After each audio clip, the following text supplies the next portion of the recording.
After 10 years of this government, Liberal friends and insiders have never had it so good. We just learned that the government's own housing agency just doled out over $3.6 million in bonuses to all but one of their 86 executives. That's about $43,000 per executive. Meanwhile, rents have doubled, mortgage payments have doubled, home prices have doubled. I'm just wondering if the minister can tell Canadians who cannot find a home how much more he requires them to sacrifice while he pays his executive bonuses. Honourable Minister of Artificial Intelligence and Digital Innovation. Thank you, Mr. Speaker. Well, the opposition keeps talking down our country. We are building it up. They talk down our housing as shacks in Soviet style. They talk down our police as despicable. They talk down our school food program as garbage. Meanwhile, here's some good news, Mr. Speaker. The only thing going down are interest rates. Meanwhile, we're working hard building affordable housing, hiring 1,000 new RCMP officers, and our national food program is feeding hundreds. Why don't they join us in building up the country instead of tearing it down?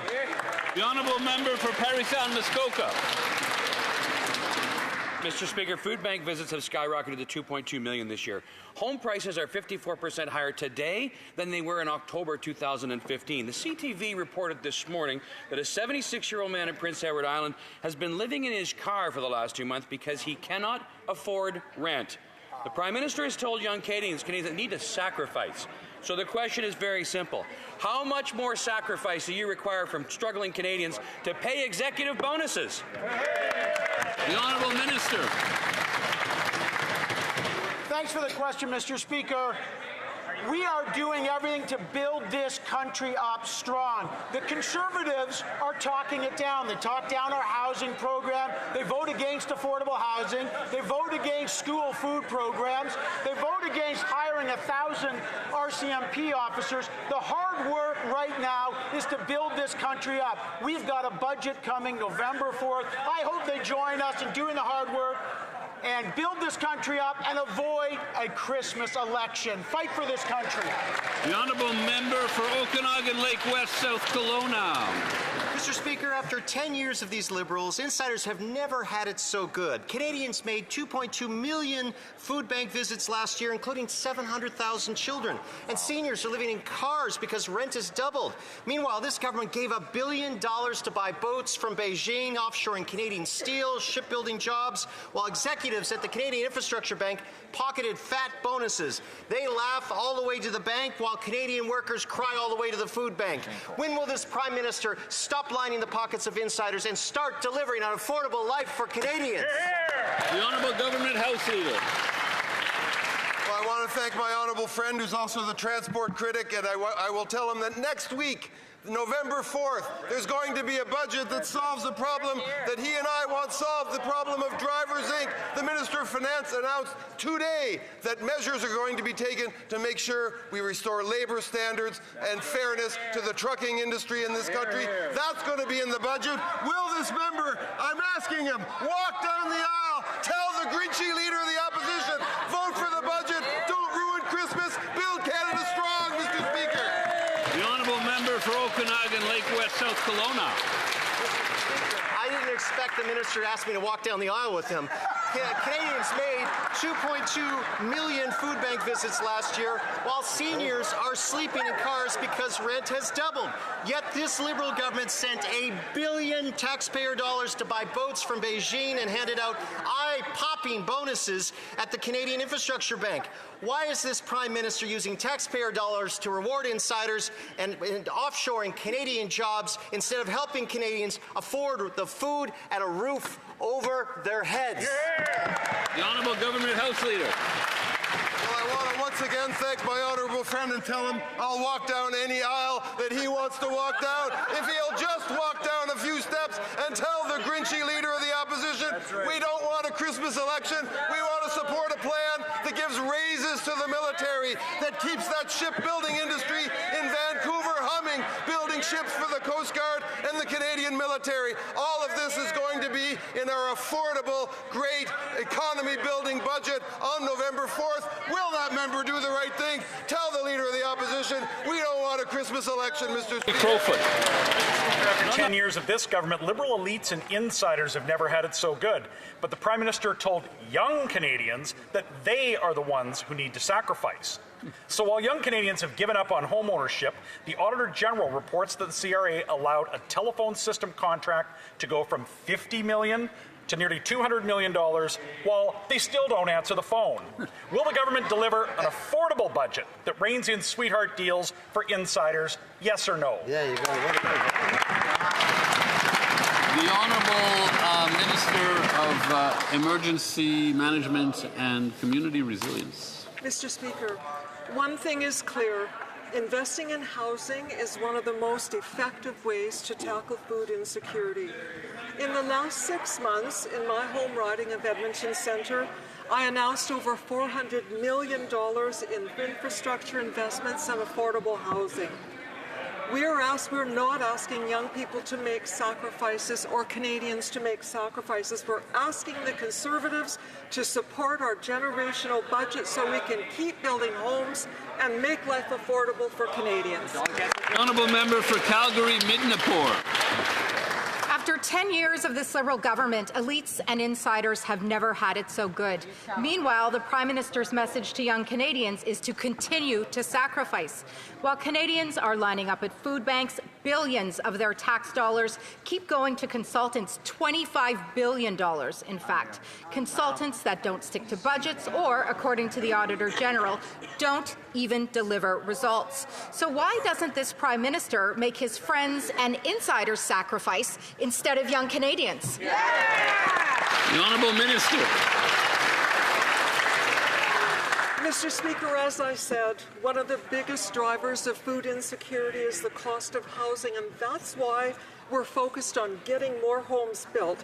That's how you make life affordable for Canadians, and we're starting to see progress. Projects are breaking ground, rents are starting to level off, and more families are moving into homes that they can afford. The Conservatives can criticize all they want, but if they really wanted to help families with affordability, they'd support our budget. Honourable Member for Calgary-Midnapore. The numbers don't lie. Canadians have made a smashing 2.2 million food bank visits. Over 700,000 are children. 700,000, Mr. Speaker. Canadians are living in their cars. They are struggling. They can't afford food and they can't afford homes. These are facts. So why won't the Liberals admit that their programs aren't working and that they will choose their friends and insiders over Canadians every single time? Honourable Minister of Jobs and Family. You know, Mr. Speaker, I've noticed that the Conservatives have stopped quoting the report from Food Banks Canada.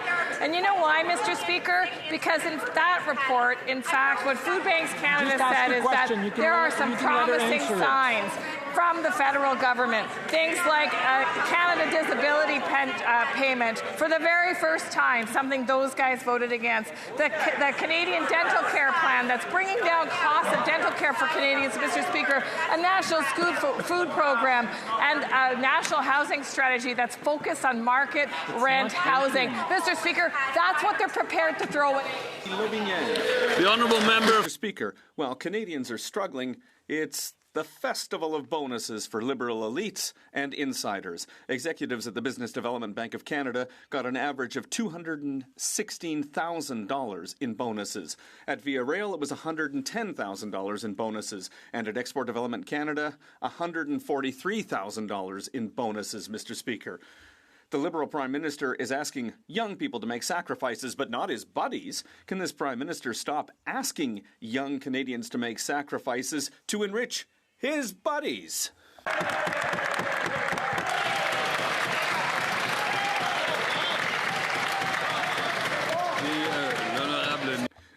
The Honourable Minister of Government Transformation. Thank you, Mr. Speaker. Well, listen, we've already seen him do better than that, Mr. Speaker.